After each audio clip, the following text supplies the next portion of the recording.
tous. Donc, je suis Philippe, mais ça vous le savez déjà.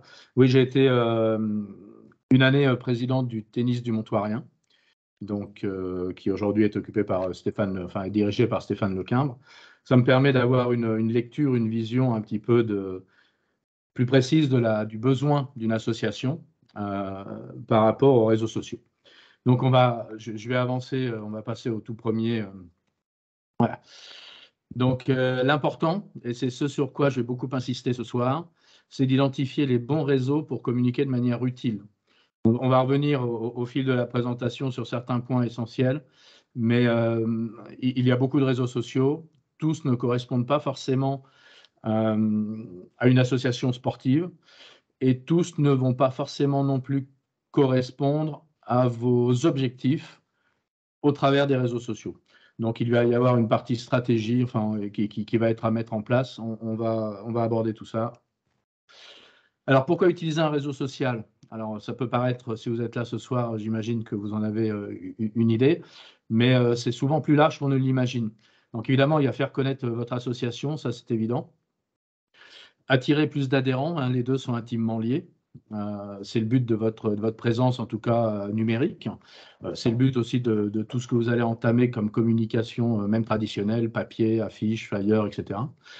Alors, développer une communauté. Alors là, on sort un petit peu de ce qu'il est possible de faire dans le traditionnel, c'est-à-dire dans l'imprimé. On a sur le web, on a des outils qui n'existent pas ou qui n'ont pas d'équivalent et qui vont vous permettre de développer une communauté. Ça, c'est très important. C'est ce qui va permettre à votre association de se développer et d'attirer plusieurs points positifs. Par exemple, définir quelle est l'image de votre association. Donc, vous allez pouvoir travailler sur la notoriété de votre association, de votre club, à partir du moment où vous aurez préalablement bien déterminé vers quoi voulez-vous diriger. Est-ce que vous voulez mettre en avant l'organisation de vos tournois? Est-ce que vous voulez mettre en avant le développement du tennis auprès des jeunes? Est-ce que vous voulez mettre en avant plutôt des activités grand public ou carrément plus familiales? Donc, tout ça, au travers des réseaux sociaux, ça va être beaucoup plus facile à mettre en œuvre que si vous voulez le faire en dehors de l'Internet avec les outils traditionnels. Vous allez aussi produire plus d'actions, c'est-à-dire encourager les gens à participer aux cours collectifs, individuels, mettre en avant vos tournois, donc favoriser les inscriptions, favoriser aussi la communication, parce qu'à partir du moment où vous rentrez dans un réseau social, ce qui est intéressant aussi, c'est de communiquer entre associations au sein du réseau social ou entre les réseaux sociaux, ça peut être transversal. Et donc, évidemment, vous allez mettre en avant les tournois qui sont dans votre secteur et les associations qui sont aussi sur les réseaux sociaux proches de vous pourront mettre en avant vos activités. Donc, tout ça fait partie d'un tout, hein. On a vraiment le côté réseau social prend tout son sens à partir du moment où vous allez exploiter non seulement ce que vous avez à mettre en avant au sein du ou des réseaux sociaux que vous allez choisir, mais aussi en collaborant avec les autres représentants tennistiques que vous pourrez trouver directement à droite, à gauche, dans d'autres réseaux sociaux. Fidéliser vos partenaires. Alors ça, c'est important parce que toute association a besoin d'argent pour fonctionner. Il est difficile de trouver des partenaires financiers. Une fois qu'on les a, il est encore plus difficile de les fidéliser. Et au travers de votre présence sur le web, alors ça ne se limite pas aux réseaux sociaux, hein, c'est plus global, et puis ça ne se limite pas non plus au web, hein, c'est toute votre communication d'une manière globale. Toute cette communication va permettre de montrer à vos partenaires financiers, à vos sponsors ou matériels, que vous avez des activités, que vous êtes dynamique, que vous parlez d'eux, que vous les mettez aussi en avant à certaines occasions. Et lorsque vous retournerez en fin de saison négocier l'année suivante, vous aurez des billes, des cartes en main plus facilement. Donc ça, c'est quand même un point qui est très important et qu'il est beaucoup plus facile de valoriser auprès de vos partenaires que via les supports papier traditionnels, par exemple. C'est beaucoup plus compliqué. Encourager le bénévolat. Alors le bénévolat, eh bien, une association qui n'a pas ou plus de bénévoles, c'est une association qui fait plus beaucoup de choses. Donc en général, elle va décliner, hein, c'est intimement lié. Depuis quelques années, le bénévolat au niveau des associations est devenu très difficile. Toutes les associations, je pense, en souffrent. Donc développer et encourager le bénévolat, c'est quand même un élément très important. Et vous allez aussi, au travers de votre réseau social ou de vos réseaux sociaux, pouvoir amener vos bénévoles à être mis en avant. Hein, c'est ça, hein, en fait, c'est simplement comment est-ce qu'on va encourager plus de bénévoles au sein de l'association? C'est en leur donnant envie, donc en récompensant les existants, ceux qui donnent déjà pour l'association, et en mettant en avant ceux qui vont arriver, en les présentant. Enfin, il y a toute une politique de com à mettre en place autour de tout ça, mais qui peut permettre, de manière non négligeable, d'encourager de nouvelles bonnes volontés à rejoindre votre activité et à faire vivre votre club. Et puis, eh bien, les réseaux sociaux, comme le web en général, enfin surtout les réseaux sociaux, c'est communiquer à faible coût. Alors j'ai précisé à faible coût d'argent, parce qu'en fait, c'est ça qui est important, c'est le faible coût d'argent, mais ce n'est pas à faible coût partout. On va en parler au fil de la présentation, mais il y a un coût en temps qui est non négligeable. Animer un réseau social, c'est très chronophage. Et il y a des dispositifs à mettre en place, il y a des choses à éviter, des choses à développer. On va en parler petit à petit. Donc, les réseaux sociaux sont gratuits, ça ne veut pas dire qu'il n'y ait pas de solution payante. Hein. Il y a moyen dans tous les réseaux sociaux de monétiser votre activité ou bien de passer par des pubs ou bien de payer des choses. Mais pour une association, ça n'a pas une grande nécessité. En tout cas, vous n'avez pas besoin de le faire. Donc, il y a quand même des outils qui sont gratuits. C'est des outils qui, aujourd'hui, on va le voir, regroupent énormément de gens. Alors, des gens différents. Ça aussi, ça va être très important de bien identifier les publics propres à chaque réseau social. On va distinguer au fil de la présentation des profils un peu différents, voire parfois très différents. Donc, tout ça, c'est ce vers quoi on se dirige. Je passe à l'étape. Alors, en préambule, il y a un point qui est vraiment essentiel, c'est de déterminer et de bien comprendre que viennent chercher les utilisateurs du réseau social sur lequel vous voulez aller vous installer. Ça signifie que ce n'est pas parce qu'un réseau social, alors il y en a pas des tonnes, hein, mais il y en a quand même de plus en plus. On va dire qu'il y a 6 à 8 réseaux sociaux, mais il y en a surtout 6 qui sont assez porteurs pour une association, enfin plus ou moins porteurs pour une association. Et tous n'attirent pas les utilisateurs pour les mêmes motifs.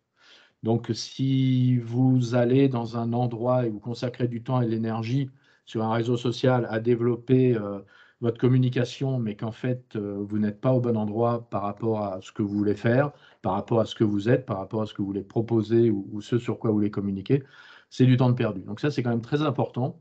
Tous les réseaux sociaux ne sont pas égaux. Et là, je parle non pas en termes de population, d'utilisateurs, de popularité, de notoriété, je parle vraiment en termes de profil d'utilisateurs. Ça aussi, on va en parler. Un petit point sur la législation, parce qu'il est important, quand vous êtes administrateur d'un réseau social, mais c'est valable avec un site Internet, c'est valable avec plein de choses sur Internet, il y a des responsabilités en termes de qui raconte quoi. Alors la diffamation, des propos racistes, haineux, du harcèlement, enfin c'est pas ce qui manque. Les réseaux sociaux s'y prêtent particulièrement bien, malheureusement. Et il est intéressant de savoir qui engage ses responsabilités. Alors vous, de prime abord, vous, j'entends par là l'association ou la personne qui va gérer comme administrateur un ou des réseaux sociaux, de prime abord, votre responsabilité n'est pas immédiatement engagée. C'est-à-dire que vous n'êtes pas tenu responsable de propos qui vont être émis, publiés sur votre page Facebook, sur votre compte Instagram ou sur YouTube ou je ne sais pas où. C'est l'auteur des propos qui va être ciblé en premier. Par contre, vous avez une obligation, vous, de réagir rapidement, c'est-à-dire de modérer, de supprimer, de retirer, enfin d'agir. Et si ça, vous ne le faites pas, après, il peut y avoir dépôt de plainte. Et à ce moment-là, vous pouvez être embarqué un petit peu dans cette opération. Donc, ce qui est important, et ça, c'est très, très important, c'est qu'un réseau social ne peut pas s'administrer sans modération. Il faut avoir des gens capables de modérer, d'administrer chacun de vos réseaux sociaux et de veiller à ce qui va s'y passer. Alors, ça paraît évident en termes de com, en termes de promotion, en termes de mise en avant des activités, etc., mais ça ne s'arrête pas à ça. La gestion des messages, la gestion des conflits, la gestion des gens qui viennent faire un peu n'importe quoi, c'est aussi une part importante de la gestion de votre réseau social. continue. Alors, dans mon tour d'horizon de l'existence, j'ai conservé 6 endroits où on peut s'installer avec une association. On aurait pu monter à 8, hein. Il n'y a pas LinkedIn et Pinterest dedans, mais ce sont 2 entités qui sont vraiment peu intéressantes, voire pas intéressantes du tout pour une asso sportive. Donc, je suis resté sur les 6, on va dire, principales, ou du moins les 6 plus populaires. On a Facebook, Instagram, ces 2 réseaux sociaux font partie du même groupe de marque Zuckerberg, qui est Meta. On a Twitter, qui vient d'être acheté, je pense que vous en avez entendu parler, par un riche investisseur et qui met un peu le bazar dans Twitter, on en parlera. Il y a YouTube, qui est propriété de Google, TikTok, qui vient de Chine, et Snapchat, qui vient de Californie. Et tous ont à peu près tous des profils assez différents, aussi bien en termes de fonctions, d'outils, qu'en termes de population utilisatrice. Donc, on va les aborder un à un, et dans l'ordre précisé ici, on va commencer par Facebook, mais avant, un peu de statistiques. Alors ici, ce que vous avez devant vous, c'est les statistiques annuelles en nombre de pages visitées en France. Donc, on a les 20 sites les plus visités en France, et ce qui est exprimé dans les total visits, c'est en milliards ou en millions. C'est des unités anglo-saxonnes, hein. Donc, le M du 14e au 20e, c'est des millions, et le B, c'est des billions, c'est-à-dire des milliards pour nous. Donc, on a par exemple, on a Google en premier, on a YouTube et Facebook, hein. Alors, YouTube n'est pas vraiment un réseau social, c'est une plateforme vidéo, on va en parler après, mais c'est quand même quelque chose qui regroupe par année plus de 9 milliards de visites, ce qui ramené au nombre d'internautes français représente quand même pratiquement, c'est une moyenne, hein, ce n'est pas le cas de tout le monde, mais c'est une moyenne statistique, représente à peu près une visite tous les 2 jours des internautes français, hein, une visite entre 2 jours et 3 jours. Donc c'est quand même pas rien. Il y a encore une énorme population sur YouTube. Après, on trouve Facebook, qui reste encore le réseau social. Alors, là, on est sur Internet, hein, on est sur les sites web, hein, c'est-à-dire qu'on n'a pas dans ces statistiques le nombre d'utilisations des applications mobiles. Ça n'est pas dedans. C'est un petit peu plus compliqué pour gérer les applications mobiles. On a les téléchargements, mais les téléchargements des applications mobiles, ça n'indique pas réellement le nombre d'utilisations quotidiennes, etc. Donc là, ce sont des statistiques qui sont vraiment liées au site Internet. Donc Facebook, c'est quand même encore 7 milliards de personnes, hein. On a ensuite Twitter, mais qui a pris un petit coup dans l'aile. Ça, ce sont les statistiques de 2021. Donc, on a une année de décalage, hein. On aura les résultats de 2022 en janvier-février. Instagram, et puis après, il n'y en a plus sur le web. Donc, on a sur Internet les 4 principaux, c'est YouTube, Facebook, Twitter et Instagram. Alors ça, ce qui est intéressant, c'est de ramener un petit peu ça aux statistiques suivantes. Ça, c'est les statistiques des adhérents, des membres, des licenciés, femmes et hommes, jeunes et moins jeunes, de la Ligue du Centre et Val-de-Loire sur l'année 2022. Donc là, on est actuellement, hein, c'est maintenant. Et alors, au travers des graphiques, moi, celui qui m'intéresse le plus, c'est l'effectif par catégorie sportive, puisque c'est ce qui nous permet d'identifier au niveau de la Ligue. Alors, il va y avoir des variations d'un club à un autre, hein, c'est évident. C'est-à-dire que tous les clubs ne vont pas forcément se retrouver dans ces stats, mais ça reste une moyenne intéressante quand même. Le cœur de votre population pratiquante dans la Ligue du Centre, c'est les 19-34 ans. C'est les seniors. Et si on part sur un élargissement de ce cœur-là, eh bien, il vaut mieux, en termes de communication, si vraiment on est très ciblé en termes de com, hein, il vaut mieux partir sur les plus âgés que sur les plus jeunes, parce qu'à part sur la tranche 15-16 ans, on a quand même une population plus présente dans les 35, les 40, les 45 et même les 50 ans. Donc, ça, c'est important à savoir, parce que alors évidemment, vous allez avoir 2 communications à développer au travers de tous vos supports, y compris les réseaux sociaux, c'est la communication interne et la communication externe. La communication interne, elle est destinée à vos adhérents, on l'a devant nous. Donc vos adhérents sont majoritairement dans une catégorie d'âge plutôt, on va dire, après 18, 19 ans, et puis jusqu'à 50, 55 ans. Il y en a aussi avant, hein, je ne dis pas qu'il faut ignorer, mais en termes de volume, le volume est quand même de ce côté-là. Donc, en tout cas, il ne faut pas négliger, vous ne pouvez pas vous permettre de dire, bon, on va cibler, enfin, si, vous pouvez vous permettre de dire, on va cibler que les jeunes si vous le souhaitez, mais si vous voulez développer votre communauté, tenez compte de cette population qui est quand même fortement présente chez les personnes, chez les adultes plus. Et puis après, il y a votre communication externe qui va être destinée à amener du nouveau sang au sein de l'association. Donc là, par contre, eh ben, c'est vous, hein, il n'y a pas de stade pour ça, c'est à vous de déterminer quels vont être vos objectifs. Est-ce que vous voulez développer les juniors, développer les anciens, développer voilà, le tennis féminin, le tennis santé, bon, c'est à vous de voir. Ça, la communication externe, elle est à part. Mais en termes de communication interne, c'est important de bien conserver que votre cœur de population pratiquante n'est pas très jeune. Enfin, il est jeune, il y en a un, mais la grosse partie est quand même plus âgée. Alors Roger, c'est Roger qui le dit, c'est pas Roger qui l'a dit, mais je trouvais ça. Hein. Et donc un réseau social qui dort est un réseau social inutile. Alors comme pour votre club, l'animation est primordiale sur les réseaux sociaux. C'est-à-dire qu'être présent sur un réseau social et ne pas l'animer, ne pas le faire vivre, alors on va reparler après, qu'est-ce que c'est que faire vivre un réseau social, ça sert à rien. Sinon, éventuellement, à véhiculer une mauvaise image de votre club. Les gens qui vont vous chercher ou qui vont vous trouver, ont besoin d'être rassurés ou renseignés. Mais souvent, les deux vont de pair. Hein. Donc, ils vont être renseignés sur ce que vous faites, ce que vous pratiquez, etc. Et le fait de le communiquer, le fait de le mettre en avant, le fait de le valoriser au travers des réseaux sociaux, ça va être rassurant. Ça va être rassurant et attirant, puisque ça va donner une image de votre club qui est une image dynamique, sportive, active. Et c'est plus attirant que si on découvre qu'il n'y a pas eu une publication depuis 1 an et demi, par exemple. Donc, il vaut mieux ne rien avoir, très honnêtement, que d'avoir quelque chose qui est dormant ou qui est mort. On attaque avec Facebook. Alors, pourquoi Facebook?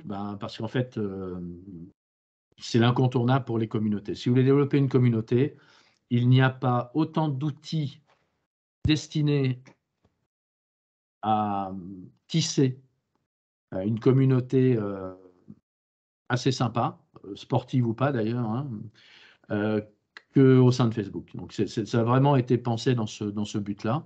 Et aujourd'hui, ça s'est développé, ils ont rajouté des fonctionnalités. On a vraiment des outils, que ce soit les pages pro, que l'on peut aimer, que ce soit les groupes. Alors, les deux sont un petit peu différents. S'il y a un intérêt, je ne l'ai pas développé ça, mais s'il y a un intérêt à en parler, on peut le parler à la fin, on peut en discuter à la fin. Je vous préciserai le distinguo entre les groupes Facebook et puis les pages professionnelles Facebook. Alors les pages professionnelles, elles sont désignées par Facebook comme pages pro, mais ça va très bien pour les associations, ça va aussi pour les collectivités territoriales. Enfin, ça regroupe tout ce qui n'est pas profil individuel. Et une mise en garde, parce que je sais qu'il y a beaucoup d'associations sportives, tennistiques ou pas, qui ont une page personnelle, un profil personnel, qui n'est pas une page pro. Dans les conditions d'utilisation de Facebook, c'est défendu, c'est interdit. En fait, pour Facebook, les profils personnels, c'est pour un individuel. Et lorsque l'on est une association ou autre chose, on doit utiliser l'autre format. Et je vous dis ça parce que beaucoup passent au travers des filets, puis de temps en temps, Facebook, pour une raison X ou Y, tombe sur un profil personnel qui est en fait celui d'une association, et ils le coupent, hein, ils le virent, puis ils ne préviennent pas. Donc, vous vous retrouvez avec rien. J'ai des clients, une association qui c'est arrivé. Donc, je les avais prévenus, et donc ils ont tout perdu. Enfin, il y a tout perdu. Le compte est fermé, hein, le compte est complètement, directement terminé. Donc attention à ça. Et puis, pour ceux qui ont des comptes personnels, qui mettent en avant l'association, il n'est pas très difficile de basculer sur une page pro. Et sur la page pro, vous allez trouver des outils vraiment sympas pour vous aider à communiquer. Donc, il ne faut pas hésiter à migrer pendant qu'il en est temps. Alors, le cœur de cible de Facebook, c'est 18 à 50 ans. Il est un peu majoritairement féminin, ce cœur de cible. 52% des utilisateurs sont des femmes. Une bonne présence aussi bien sur le web que sur appareil mobile, smartphone et tablette. Au niveau des supports, on trouve des publications, c'est-à-dire vous pouvez rédiger des articles. Vous pouvez aussi sur Facebook, ce qui n'est pas le cas ailleurs, et ça c'est quand même très important de le souligner, vous pouvez partager n'importe quel contenu de l'extérieur de Facebook dans Facebook. Donc vous pouvez partager auprès de vos adhérents, évidemment, des informations qui viennent de Facebook, qui viennent d'autres associations de Facebook, d'autres associations de tennis qui sont là aussi, mais ça peut être des vidéos depuis YouTube, ça peut être des pages de blog, des pages de la Fédération française de tennis, du monde, enfin peu importe. Il est possible donc de partager à l'intérieur d'un flux d'actualité dans Facebook n'importe quel type de contenu extérieur. Ça, on ne le retrouve pas ailleurs. Et c'est quand même très intéressant, puisqu'on est toujours dans une démarche communautaire, faire vivre votre communauté. Donc, il faut l'alimenter, il faut lui donner des informations, lui donner envie de participer, lui donner envie de s'intéresser, lui donner envie de réagir. Enfin, il y a tout un ensemble, un amalgame à mettre en place. Donc, on a des publications, on a des photos, des vidéos. Ça, on le retrouve beaucoup. Les photos et vidéos, c'est tout le monde partout. On peut organiser des événements. Et inviter les gens à des événements. Donc, si vous organisez un tournoi dans Facebook, il y a aussi un espace qui est réservé à l'organisation d'un événement. Et les gens vont dire je viens pas. Bon, ça, c'est à utiliser si vous avez du temps, parce qu'après, c'est pas parce que les gens disent qu'ils vont y participer que ça les engage. Donc, parfois, on a des déceptions assez cinglantes, mais ce sont des outils qui ont été mis là pour ça et qui peuvent être intéressants. La modération, donc on en parlait tout à l'heure dans la partie législation. Votre responsabilité pouvant être engagée s'il y a des propos non souhaités qui vont être tenus sur votre réseau, la modération est importante. Donc la modération, c'est quoi? Ça va être de désigner, en plus de l'administrateur, du moins du créateur de votre page, par exemple sur Facebook ou ailleurs, des administrateurs supplémentaires, des modérateurs supplémentaires qui vont être habilités parce qu'ils ont du temps, parce qu'ils le font bien, parce qu'il s'agit aussi de faire attention à qui vous donnez un petit peu les clés de la boutique. Parce qu'après, on peut envenimer s'il y a des débats qui partent de manière un peu houleuse. Si les gens qui ont les capacités de gérer les problèmes sur votre, par exemple, page Facebook, enveniment la situation, ce n'est pas forcément super. Mais en tout cas, côté Facebook, les outils de modération sont assez pratiques, sont simples à mettre en place. Vous pouvez ajouter des administrateurs supplémentaires qui ont beaucoup de pouvoir au niveau de la gestion du réseau social. Vous pouvez ajouter des modérateurs qui ont un pouvoir qui leur permet de supprimer des sujets, des articles, des contributions, des réponses, des commentaires. Donc ça marche très bien et c'est facile à gérer.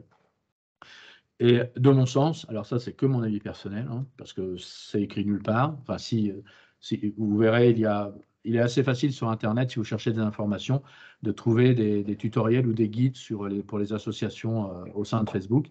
Mais la pertinence pour une association, elle est très haute, puisque l'esprit communautaire est vraiment là. C'est vraiment un outil pratique pour ça. Il y a nombreux supports de communication. Ça signifie que vous avez aussi bien des choses comme les pages ou les groupes, etc. Et à titre un petit peu comment dire, un peu particulière, il y a dans la Sarthe une association de la Libre Tennis qui, pendant le confinement, a mis beaucoup de choses en place au niveau des réseaux sociaux, entre autres au niveau de Facebook, et qui regroupe, donc c'est deux petites villes qui sont regroupées, la Libre Tennis, c'est Saint-Calais et Bessay-sur-Bray, plus les communes environnantes, donc il doit y avoir peut-être 5 ou 6 000 habitants dans ce périmètre, ou 7 ou 8 000. Ils ont pratiquement autant de j'aime sur leur page, c'est-à-dire de gens qui ont adhéré à suivre l'information sur leur page Facebook qu'il y a d'habitants dans la région. Donc, c'est complètement disproportionné, c'est inexplicable, mais ça s'explique malgré tout parce que les gens, enfin une personne, entre autres, le prof du club, a mis en place énormément de choses et il est arrivé à une population qu'il suit sur Facebook qui est énorme. Et du coup, à la fin des confinements, lorsqu'il y a eu une reprise des activités, ça a été une reprise rapide au niveau des adhérents. plus rapide que la normale, je pense, hein, partout, hein. Et puis, je vous mets un lien, quand vous récupérez le document, ici, un lien en bas sur un guide conseil pour gérer efficacement la page Facebook de votre association. Donc là, vous aurez beaucoup plus de détails sur les questions que vous pouvez vous poser. Instagram, l'avantage d'Instagram, enfin du moins la force d'Instagram, c'est les contenus visuels, photos et vidéos. Alors à la base, Instagram avait été créé avec des stories. Les stories, c'est des petites vidéos très courtes, hein, c'est 15 secondes. Elles disparaissent assez rapidement du fil de votre fil d'actualité. Sur le fil d'actualité dans un réseau social, c'est soit ce qui s'affiche sur votre compte quand vous vous connectez sur Instagram ou sur Facebook, par exemple, vous allez avoir des actualités qui vont s'afficher devant vous. Et ces actualités, elles viennent de droite et de gauche, elles viennent d'autres personnes, elles viennent d'autres associations. Enfin, ça dépend comment vous avez, ce que vous suivez, ce que vous aimez dans le réseau social. Le réseau social va identifier vos goûts, va identifier vos habitudes de lecture, va identifier les j'aime, les pas j'aime que vous mettez. Et à partir de là, on va essayer d'orienter les contenus auxquels vous allez pouvoir accéder par rapport un petit peu à vos goûts. Et donc, au départ, Instagram, c'est des petites vidéos courtes qui s'appellent des stories. Ça existe d'ailleurs toujours, mais c'était très court en temps. Et bon, ça marchait auprès des jeunes. Mais pour accueillir des entreprises, parce que maintenant les entreprises sont allées, il y a beaucoup d'influenceurs aussi, des gens qui sont suivis par des centaines de milliers ou des millions de personnes. Ils ont évolué, puis ils ont évolué aussi pour faire concurrence à YouTube. Ils ont mis en place IGTV, c'est-à-dire IG, c'est Instagram TV. Donc là, maintenant, on peut faire sur Instagram des vidéos beaucoup, beaucoup plus longues, hein, ça doit être 60 minutes, qui vont être archivées, qui vont être catégorisées, même on peut les ranger dans des thèmes. Et en fait, c'est un YouTube dans Instagram, hein, ni plus ni moins, qui marche bien. Il y a des outils, des filtres, etc. dedans. Et puis, plus récemment, il y a l'arrivée de TikTok, les Chinois qui ont envoyé une sorte de bombe de réseau social, d'application aussi mobile. Et pour répondre aussi au format de TikTok, Instagram a rajouté des bobines, des Reels, qui sont des vidéos un petit peu plus longues que les stories. Ça fait ça a évolué en quelques années. Maintenant, c'est 90 secondes. Au départ, c'était beaucoup plus court, mais qui sont vraiment orientées animation avec un fond musical. Et puis, c'est des choses que les jeunes aiment beaucoup, mais pas forcément, puisque les entreprises communiquent avec ces outils pour toucher les jeunes, hein, ni plus ni moins. Mais donc, on a plusieurs supports, mais Instagram, c'est de la photo et des vidéos, de formats différents, de durées différentes, mais c'est ça. On se retrouve du coup avec un cœur de cible qui est beaucoup plus jeune, c'est 18 à 35 ans. Alors, le cœur de cible, c'est vraiment le cœur de cible, c'est-à-dire la plus grosse population utilisatrice, c'est 18 à 35 ans. Mais on peut l'élargir, évidemment. D'ailleurs, pour Facebook, hein, tout à l'heure, quand je vous ai donné le cœur de cible, c'est aussi vraiment la partie des utilisateurs les plus importants. Il y en a des plus jeunes, hein, sur Instagram, il y en a beaucoup de plus jeunes, et il y en a des plus âgés. Mais le cœur de cible, il est là. En présence, on est surtout sur de l'application mobile. Même si on peut aller sur le web, c'est pas là où Instagram explose, hein, c'est vraiment sur les mobiles. Donc les supports photo et vidéo, la modération, elle est possible. Et la pertinence ASSO, elle est quand même assez bonne, d'autant qu'il y a déjà sur Instagram, parce que Instagram existe depuis déjà quelques temps, quelques années, une communauté d'associations tennis assez importante, hein. D'ailleurs, la Ligue Centre-Val de Loire a un compte Instagram avec 955 followers, hein, parce qu'on parle de followers, donc c'est ceux qui suivent un compte Instagram, que ce soit un compte individuel, d'un influenceur, d'une association, d'une entreprise, etc. C'est pareil, vous avez un petit guide d'utilisation si vous voulez aller du côté d'Instagram. Twitter. Alors Twitter, c'est purement des actualités, des annonces. C'est très court, hein, on est limité d'ailleurs à 280 caractères. Ça a été doublé il y a encore pas très très longtemps, c'était 140 caractères. Donc on pouvait mettre que des textes hyper courts. Maintenant, c'est court seulement, mais ça reste encore assez court. On est sur de l'info tendance. C'est vraiment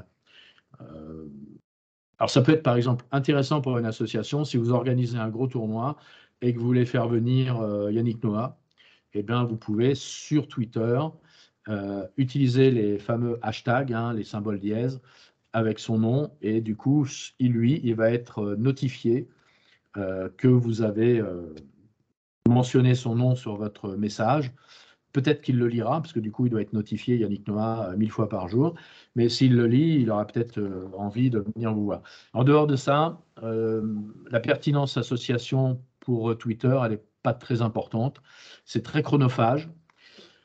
Et puis surtout, le cœur de cible est 25 à 49 ans. Hein, c'est vraiment le cœur le plus fort, avec 60% d'utilisateurs masculins. Mais la modération est très difficile et les risques de mauvaise notoriété très, très, très élevés. Twitter, ça part très, très vite et on ne peut pas contrôler qui intervient sur quoi. Vous postez un message, il va être multiplié sur plein, plein de comptes Twitter et vous allez avoir des dizaines de milliers, enfin, il peut se produire que vous ayez des dizaines de milliers de commentaires sur votre publication qui ne sont pas forcément toujours ceux que vous souhaiteriez. Et tout ça, c'est incontrôlable. Donc, il faut... Twitter, c'est délicat. C'est délicat et je pense que pour une association, il n'y a pas un intérêt réel à aller perdre énormément de temps sur Twitter. Il faut rester centré sur le plus important. Donc, ça peut être utile pour interpeller des personnes via les hashtags, mais en plus, bon, avec l'arrivée d'Elon, ça ne se passe pas forcément très très bien, c'est un peu compliqué, donc c'est peut-être pas le moment non plus d'aller consacrer du temps à Twitter. YouTube, donc YouTube, c'est partage de vidéos 25 à 35 ans. Donc on a un noyau pas très jeune, mais pas non plus très âgé, donc c'est quand même une population intéressante. On l'a vu tout à l'heure dans les statistiques, c'est, je ne sais plus, 9 milliards, je crois, de visites annuelles en France, hein, en France. Donc c'est quand même beaucoup, beaucoup, beaucoup encore utilisé. Considérez que si vous choisissez d'aller sur Instagram et de produire des vidéos, eh ben, le travail, il est fait. Et vous pouvez après créer un compte YouTube et les poster dessus. C'est-à-dire qu'une fois que vous avez consacré le temps et l'énergie à produire des vidéos pour votre communication, il faut les mettre partout. Hein. Enfin, il faut les mettre partout. Les mettre sur YouTube, ça ne demande pas un temps très élevé. Ça va assez vite. La modération se déroule bien aussi. Donc, du coup, c'est intéressant. C'est-à-dire que vous allez toucher plus de jeunes avec Instagram. Vous allez avoir plus de formats disponibles pour faire des petites vidéos animées, des trucs un peu fun, un peu jeunes. Mais abandonner YouTube, je pense que c'est un peu prématuré et que vous avez tout intérêt à y rester encore. Donc, c'est une plateforme de vidéo. Hein. Donc, YouTube, c'est que de la vidéo. C'est pas compliqué, c'est de la vidéo et basta. Je pense que tout le monde connaît YouTube. La modération, elle est assez facile à mettre en place, ça se passe bien aussi. Et pour la pertinence avec une association, je pense que c'est quelque chose qui mérite d'être encore utilisé, puisque de toute façon, le plus long, c'est de faire des bonnes vidéos. C'est pas tellement de les mettre sur YouTube et après de suivre ce qui se passe dessus. Il y a 19 millions de visiteurs en France et par jour. Donc là, on est sur 19 millions sur YouTube en France par jour. Il y a 450 chaînes sur YouTube qui dépassent le million d'abonnés. Et la FFT, la Fédération française de tennis, qui a une chaîne YouTube, a 23 000 abonnés, par exemple. Alors, pour revenir sur YouTube, je pense que c'est un outil pour une association à utiliser sur des vidéos longues pour montrer la vie du club aux gens du club. C'est-à-dire que ce n'est pas forcément un outil de recrutement, c'est plutôt un outil complémentaire à la communauté sur Facebook, où vous allez poster des vidéos sur, voilà, on a fait un barbecue à l'occasion d'un tournoi, etc. Et vous filmez pendant toute la journée, vous faites des rushs, vous montez ça, vous sortez 35 minutes de vidéo où on voit un peu tout le monde et chacun va se reconnaître. Voilà, ça c'est YouTube. Euh, L'utiliser pour ramener des gens supplémentaires, ça se fera peut-être indirectement, parce que des gens qui vont se dire, ah bah tiens, c'est sympa, il y a de la vie, il se passe des trucs, ils ont eu des bonnes bouilles, ils font des trucs entre eux, ça a l'air sympa, ils boivent des coups, mais ce n'est pas ça votre argument principal pour YouTube. Par contre, avoir un endroit où vous allez pouvoir stocker les vidéos de la vie du club, la vie associative, tout le tissu relationnel interne, là c'est vraiment idéal pour ça. TikTok. Alors donc TikTok, c'est le dernier arrivé des réseaux sociaux. C'est un public très jeune et c'est très orienté marketing. Enfin, la grande réussite de TikTok, c'est que les formats qu'ils ont adoptés ont attiré énormément d'annonceurs, d'influenceurs et d'influenceuses. On est sur un cœur de cible à 16-25 ans. Donc c'est là où on a le plus jeune cœur de cible. Ça veut dire que ça démarre beaucoup plus jeune, hein, je ne sais pas, mais on doit être sur du 9-10 ans. Et par contre, ça s'étiole au-delà de 30 ans. Hein. Il y a beaucoup moins de 35 plus sur TikTok qu'ailleurs. C'est surtout une utilisation sur mobile, hein, avec l'application. Ils ont un site web maintenant depuis pas très très longtemps, mais c'est pas voilà le succès de TikTok, c'est les mobiles. Enfin, c'est l'application sur les mobiles. C'est des vidéos courtes, très très courtes et très spectaculaires ou très. Enfin, il faut faire du buzz, hein, sur TikTok. C'est-à-dire que si vous voulez faire de l'information, si vous voulez dynamiser votre communauté, je ne pense pas que ce soit là où il faut que vous alliez. Il y a plein d'autres heures à consacrer ailleurs de manière plus utile. Et puis, pour revenir à un des tout premiers slides dont j'ai parlé, il faut définir que viennent chercher les utilisateurs de ce réseau social. Et clairement, sur TikTok, si ça peut être un peu séduisant parce qu'il y a beaucoup, beaucoup de jeunes, de jeunes et très jeunes, je ne suis pas sûr qu'ils viennent chercher des vidéos sur la vie d'un club. Ils viennent chercher plein d'autres choses, mais pas ça. Donc, c'est pas là où vous allez trouver le meilleur outil de com, que ce soit en interne ou que ce soit pour votre com externe. Donc, c'est le réseau social conçu pour un public jeune, devenu très publicitaire et très, très commercial. Pareil, je vous ai mis un lien sur le guide. Alors, Snapchat, c'est plus ancien que TikTok, évidemment. C'est surtout, enfin, c'est pas surtout. Ce qui l'a rendu très populaire auprès des jeunes, parce que là, on est encore sur une population, un cœur d'utilisateurs 18 à 24 ans, c'est jeune. C'est la messagerie. C'est-à-dire, c'est un peu comme WhatsApp. Hein, si vous connaissez WhatsApp, c'est une messagerie, mais à l'intérieur de laquelle on peut avoir des photos et des vidéos, mais qui sont très éphémères. Hein. Les vidéos durent, je ne sais plus combien de temps, mais c'est quelques. Je ne crois pas l'avoir noté. Mais c'est extrêmement court, les vidéos sur. C'est vraiment le moment présent. C'est-à-dire, vous êtes en train de manger vous êtes au restaurant, vous êtes en train de manger une glace avec une montagne de crème chantilly, vous voulez partager ça à tous vos contacts. Paf, vous faites la vidéo et dans les minutes qui suivent, ou je crois que c'est 24 heures, peut-être non 24 heures, c'est les stories. En tout cas, ça disparaît très rapidement. Donc, on est dans la messagerie. On peut partager des photos et des vidéos très courtes. Le cœur de cible, c'est 18-24 ans. Ça peut être assez attirant, mais encore une fois, ce n'est pas une cible qui va être très, très intéressée par ce que vous allez avoir à raconter au niveau de l'assaut. C'est surtout du mobile, hein, c'est de l'application.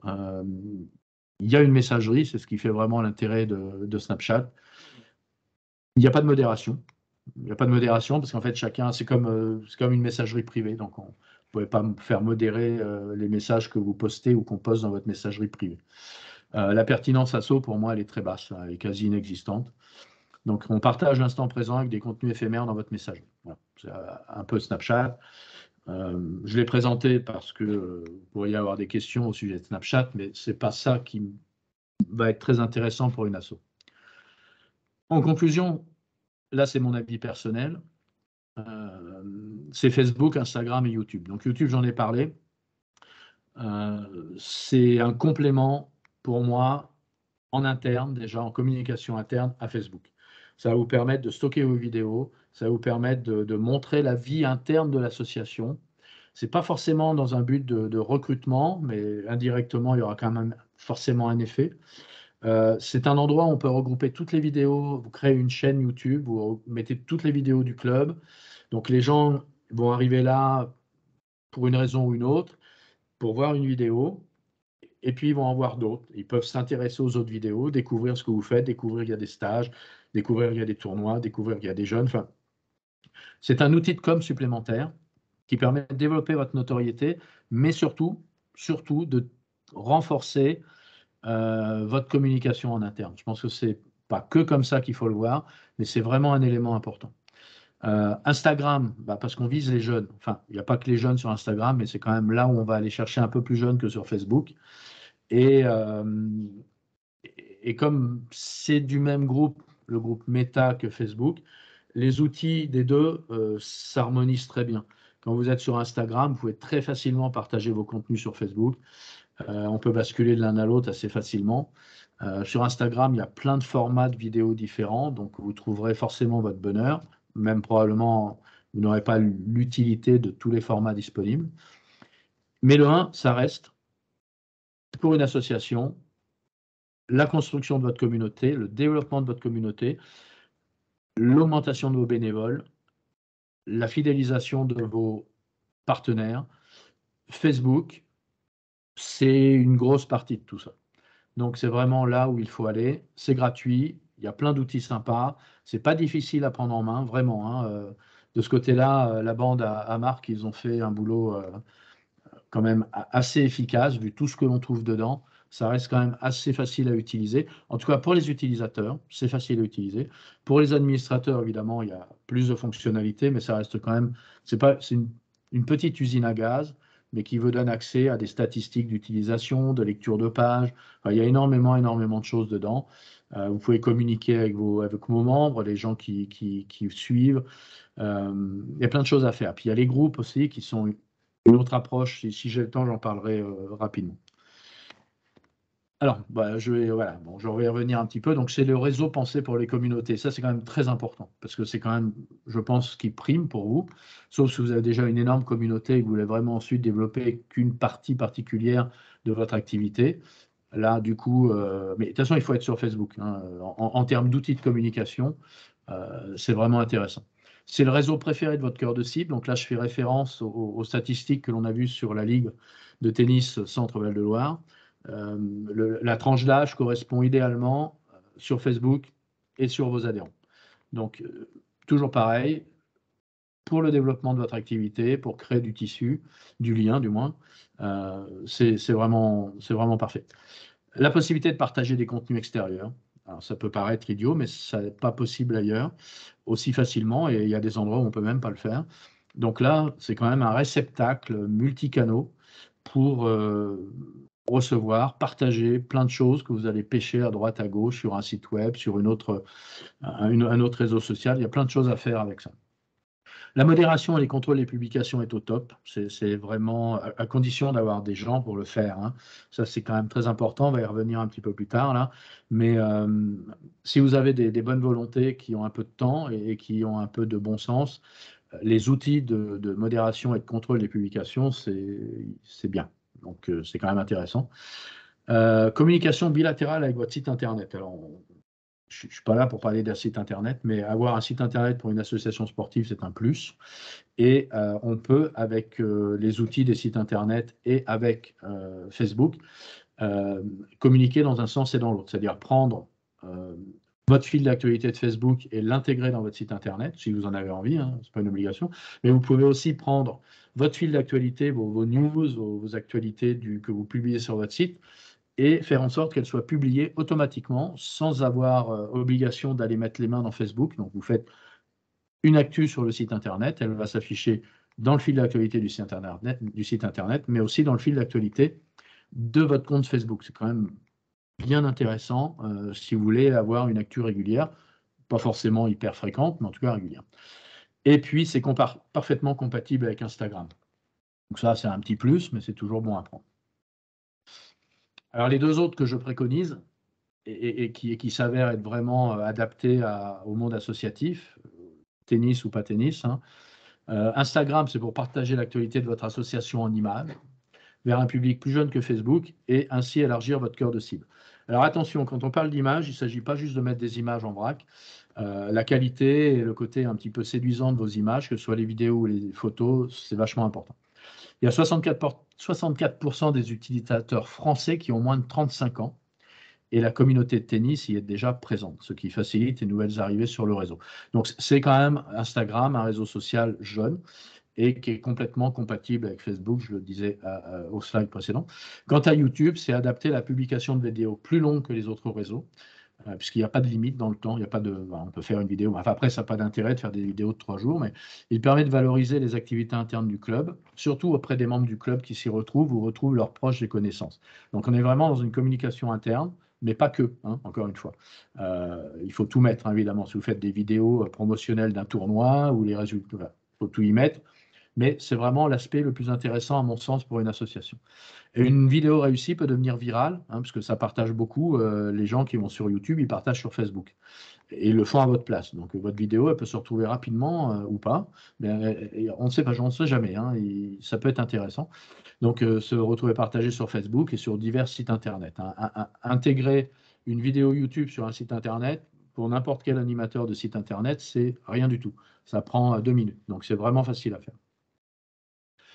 Mes conseils, donc j'ai 2 pages de conseils et puis après j'ai terminé. Le premier point, c'est de pérenniser. Donc prévoir 2 personnes minimum par réseau à animer. Sinon, vous ne tiendrez pas sur la durée, vous n'animerez pas suffisamment vos réseaux. Faites voter en comité directeur vos projets sur le web, ça c'est un conseil, et impliquez vos dirigeants. Alors pourquoi impliquer les dirigeants? Je sais qu'ils ont déjà plein de boulot, mais parce que pour le moment, c'est pratiquement les seuls bénévoles que l'on a dans beaucoup d'associations. Et qu'en plus, vous ne pouvez pas réussir seul. On ne peut pas réussir à animer un groupe Facebook ou une page Facebook tel qu'il faudrait le faire avec 1 ou 2 personnes. C'est extrêmement difficile. Et puis, ça vous limite à ça. Alors, ça reste encore faisable, mais c'est se limiter dans les capacités de vos outils. Donc, il ne s'agit pas d'avoir 50 bénévoles qui veulent vous aider, parce qu'après, c'est beaucoup de temps à gérer l'équipe plus que le réseau social. Ce n'est pas non plus l'idée. Mais en tout cas, il faut arriver à faire adhérer de nouvelles personnes. Et je pense que c'est aussi une décision qui peut se prendre en comité de direction parce que ça implique tout le monde. Et que malgré tout, trop souvent, et là je peux parler à titre personnel, si on ne passe pas par cette étape, on lance l'affaire tout seul, puis on se retrouve tout seul. Et on reste tout seul. Et là, ça devient très difficile à faire. Alors, renforcer. Alors, une fois que vous avez pérennisé, que vous avez mis en place et vos premiers bénévoles, mais aussi vos directions, hein, c'est en comité de direction ou en mini-comité qu'il est important de définir avec les autres qu'est-ce que vous voulez mettre en avant sur les réseaux sociaux, qu'est-ce que vous voulez développer, quelle va être votre cible, quel va être votre message, quels vont être vos arguments et vos objectifs. Il faut renforcer. Donc là, c'est le recrutement de nouveaux bénévoles parmi vos membres. Parce qu'après, il faut filmer, il faut photographier, il faut collecter des photos d'un peu partout.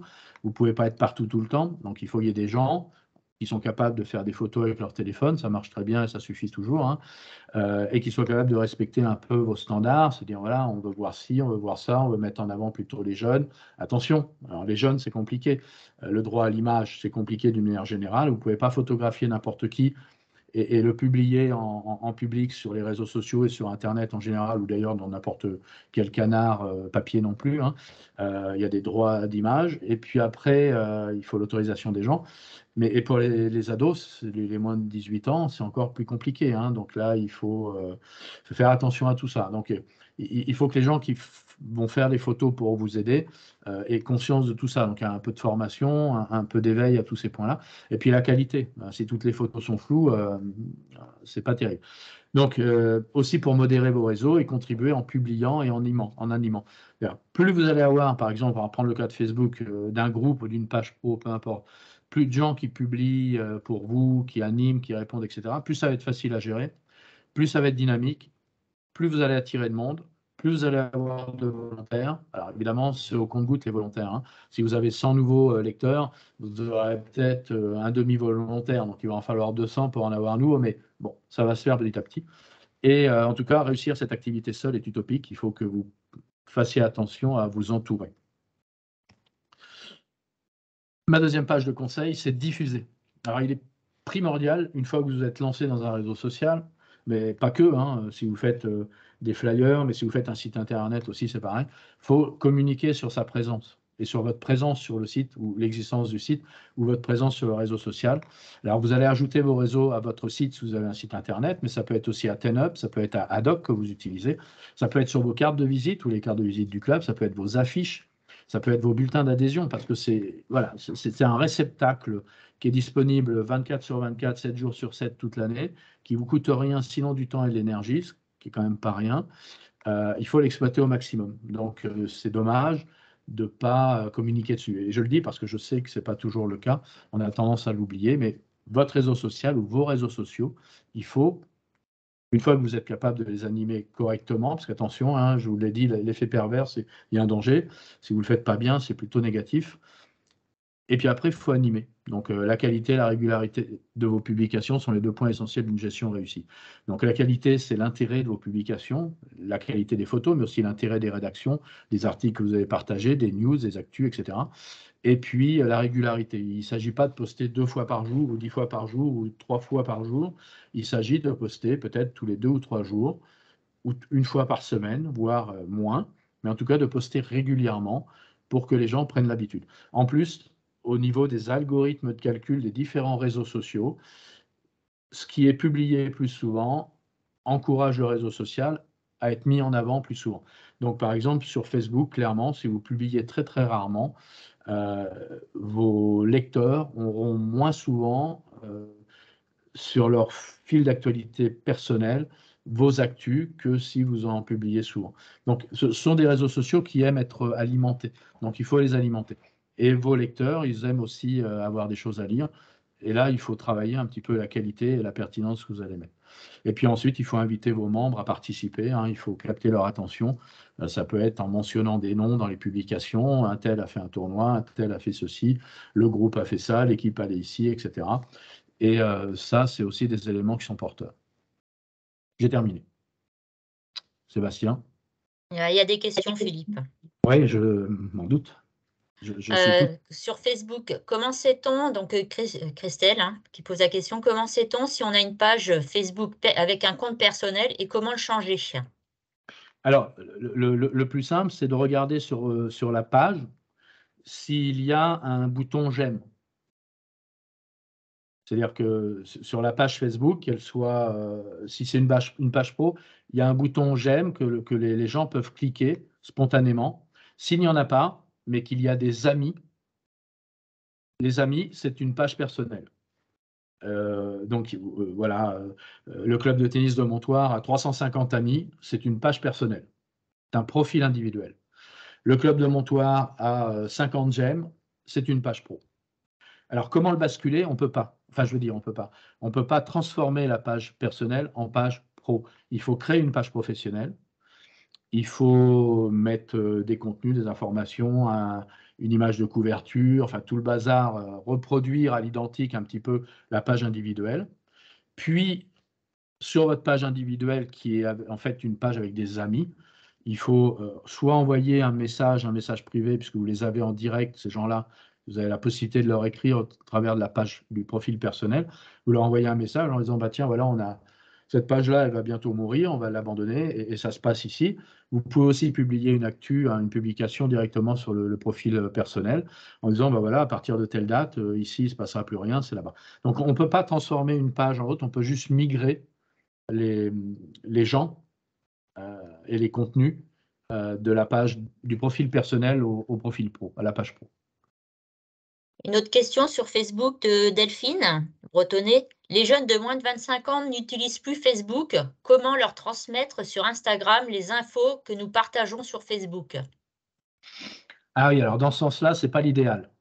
En fait, il faut les répliquer sur Instagram. Là, il y a une double publication. Le plus simple, c'est de faire une double publication. Je ne pense pas qu'il y ait...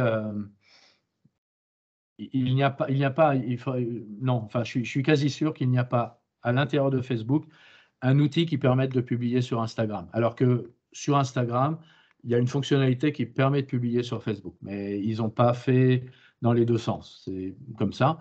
Donc, il faut faire une double publication.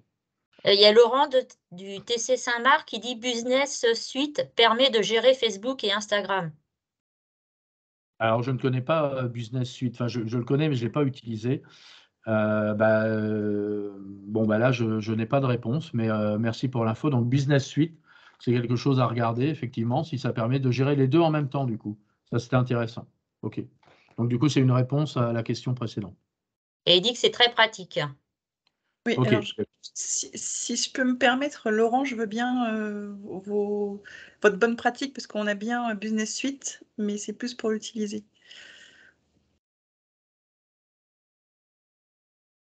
Si on peut se contacter plus tard.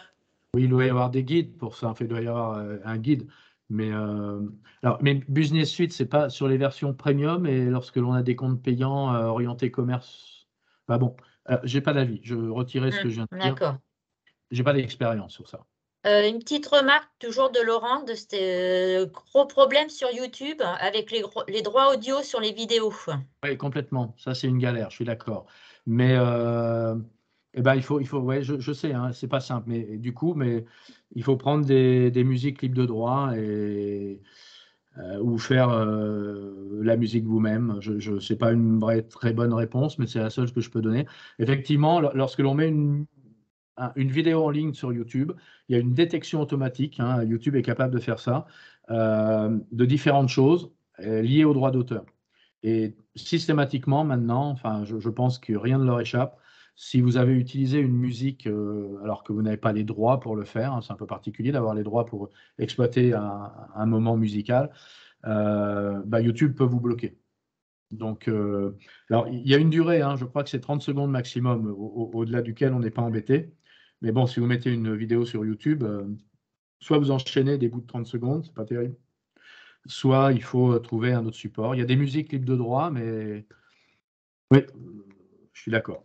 Mais bon, on n'a pas de solution par rapport à ça. Il faut respecter les droits d'auteur, c'est tout ce que je peux dire. Je voulais juste réagir en parlant de droit d'auteur aussi sur les images que l'on met et qu'il y a beaucoup d'arnaques.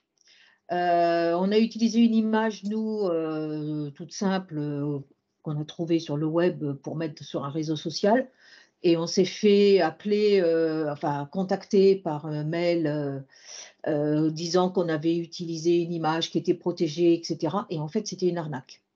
Donc, Ouais. je vais faire très, très attention à tout ça. Alors, ça, c'est une très bonne remarque. Alors, effectivement, il y a des arnaques, mais il n'y a pas que des arnaques. Je vais reprendre le cas d'une autre association que j'ai comme client.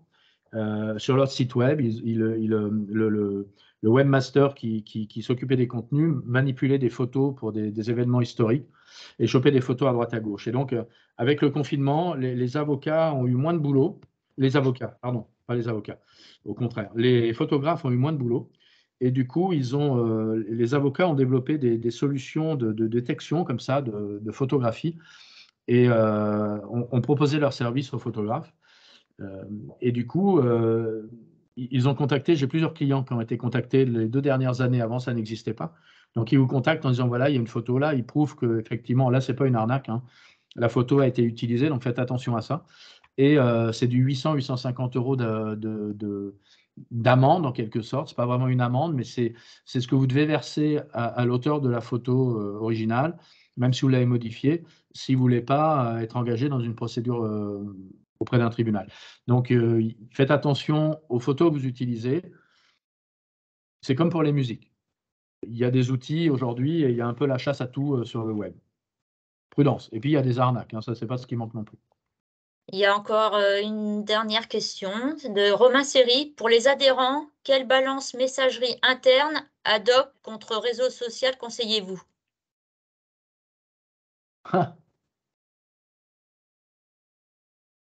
Ben, je pense que c'est avant tout une question d'habitude des gens. C'est-à-dire, qu'est-ce que les gens sont déjà habitués à une messagerie ou pas? Si oui, alors, quels sont les défauts de la messagerie utilisée actuellement? Est-ce que je peux avoir des détails sur ça? Pourquoi envisager de changer de messagerie? Romain, si tu veux prendre la parole. Oui, merci.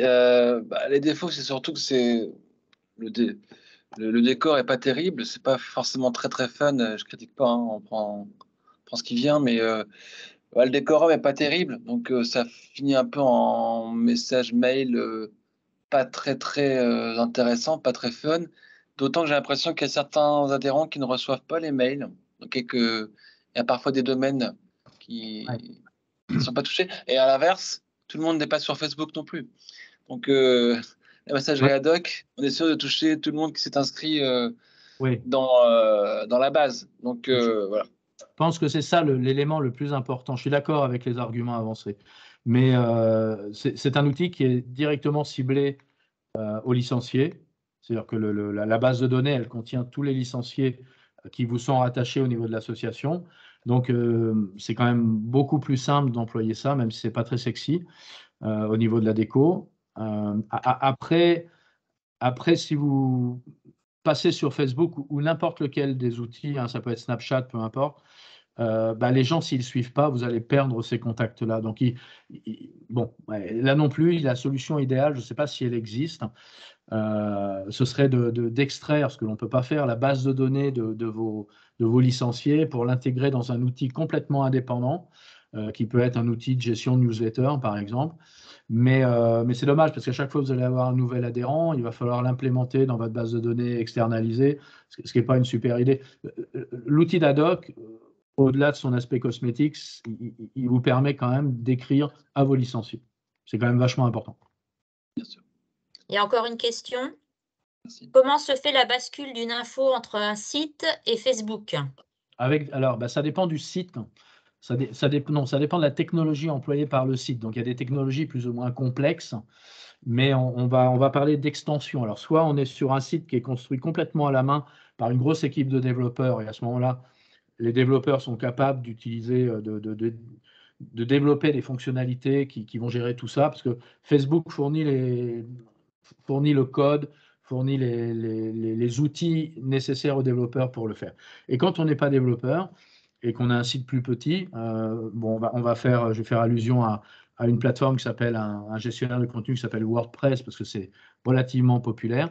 Alors, il y a aussi Wix, mais je ne sais pas ce qu'ils ont chez Wix. C'est un site Wix. C'est un site Wix. Ah, c'est pas de bol. Alors, chez Wix, j'imagine qu'il doit y avoir une extension, un plugin, je ne sais pas comment ils appellent ça chez Wix. Vous l'activez et vous configurez Wix au travers de cette extension, de cet ajout de fonctionnalité, en mettant globalement les informations de votre compte Facebook. Et à chaque fois que vous allez publier, ça va aller dessus. C'est ce qui se fait, par exemple, avec WordPress. Alors, après, Wix, c'est gratuit. Le problème de Wix, c'est qu'à un moment donné, ça n'est plus gratuit pour tout. C'est-à-dire que quand vous allez vouloir sortir de ce qu'il vous est proposé au départ, entre autres des fonctionnalités, des couches supplémentaires de fonctions, comme ça peut être le cas pour ça, eh bien, vous allez découvrir qu'il faut payer. Alors, je ne sais pas si c'est le cas, parce que je ne connais pas bien Wix, mais voilà. En tout cas, si pour Wix, si c'est possible de le faire, et je suppose que oui, vous allez trouver dans la gestion d'administration de votre Wix des extensions que vous pouvez rajouter pour faire des sondages, des trucs et des machins. Et dedans, vous trouverez probablement un module Facebook. C'est là que ça va se passer. Il n'y a plus de questions. Seb ? Très bien. Écoutez, on va remercier Philippe pour son intervention qui est très intéressante. Alors, on souhaitait vraiment ce soir vous présenter une présentation très générale de l'ensemble des réseaux sociaux qui peuvent être utilisés par les clubs de tennis. On pourrait imaginer que dans un temps futur, on vous repropose une intervention sur les réseaux sociaux, mais peut-être un peu plus ciblée, par exemple sur l'utilisation d'un des réseaux sociaux évoqués ce soir par Philippe, avec une aide un peu plus détaillée sur la manière d'utiliser à proprement dit cet outil spécifique. En tout cas, écoutez, je vous invite donc à participer aux prochaines visios, bien sûr, proposées par la Ligue du Centre. La prochaine sera le 16 janvier, donc sur le thème du tennis santé et comment mettre en place une activité tennis santé dans les clubs de tennis. Et puis, je vous souhaite à toutes et à tous de très belles fêtes de fin d'année. Reposez-vous bien et je vous donne rendez-vous en 2023. Bonne soirée à vous tous. Merci.